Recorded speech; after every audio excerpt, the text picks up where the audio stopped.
আজকে চলুন বিয়ে বাড়ির মতন খুব সুস্বাদু একটা আলু ফুলকপি দিয়ে মাছের ঝোল রান্না করি।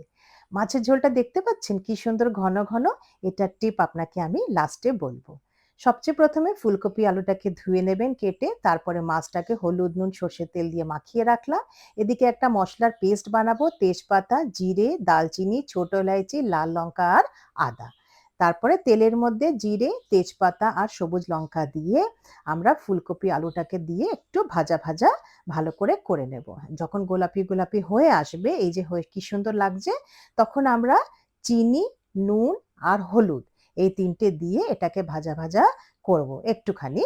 তারপরে যে মশলাটা পেস্ট বানিয়েছিলাম ওই মশলাটাকে দিয়ে আরো সুন্দর করে ভাজা ভাজা করব, আর সিমে করে ঢাকা দিয়ে কিছুক্ষণ রান্না করব। জল কিন্তু একদম দেব না।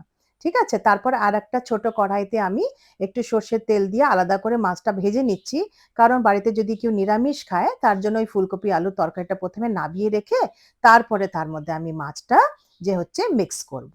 তারপরে দেখুন কি সুন্দর এটা হয়ে গেছে শুকনো শুকনো। এরপরে এখন আমি দুটো টমেটোর একটা পেস্ট বানিয়ে এটার মধ্যে আমি দিয়ে দিলাম। টমেটোটা একটু দরদরা করে পেস্ট করেছি, কারণ একদম মিহি করে পেস্ট করিনি।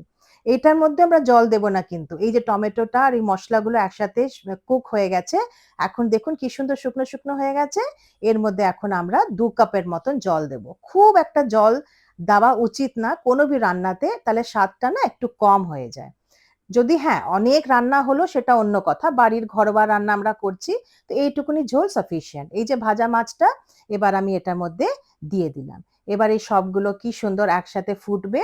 আর এত সুন্দর গন্ধ ছাড়ছে যে আপনাদের আমি কি বলবো, ভীষণ সুন্দর গন্ধ। এরপরে আমরা কিছু কাঁচা লঙ্কা এর মধ্যে গোটা দিয়ে আর ঢাকা দিয়ে এই ৫ মিনিটের মতন রান্না করব। দেখুন আমি যখন ঢাকনাটা খুলবো, সুন্দর গন্ধ তো ছাড়ছেই, মাছের ঝোলটা পুরো রান্না হয়ে গেছে, আলু সেদ্ধ হয়ে গেছে, মানে অসম্ভব সুন্দর গন্ধ। কিন্তু ঝোলটা দেখুন একটু পাতলা পাতলা না? একটু চালের আটা নিয়ে কিংবা গোবিন্দভোগ চালকে মিক্সিতে একটু জল দিয়ে পেস্ট করে নিলে বেশি ভালো হয়। একটু জল দিয়ে এটা বানিয়ে আর এই ঝোলের মধ্যে আমরা এই গোবিন্দভোগ চালের যে জলটা এটা দিয়ে দেব। তারপরে ২ মিনিট কিংবা ১ মিনিটও হালকা আপনি সিমের মধ্যে ঝোলটাকে কুক করবেন। দেখবেন কি সুন্দর ঝোলটা ঘন ঘন হয়ে যাবে। কি হয় না, ভাতের মধ্যে যখন আমরা ঝোল দিই তখন যদি ঝোলটা গড়িয়ে এদিক ওদিক পড়ে যায় তো ভালো লাগে না। আর এতে টেস্টটা যে কি দারুণ হয়, কি আর বলবো। চলো পরিবেশন করছি। আপনারা দেখে বুঝতেই পাচ্ছেন যে মাছের ঝোলটা ভীষণ ভালো হয়েছে খেতে। আমার রান্না যদি ভালো লাগে তো সাবস্ক্রাইব আর লাইক করবেন।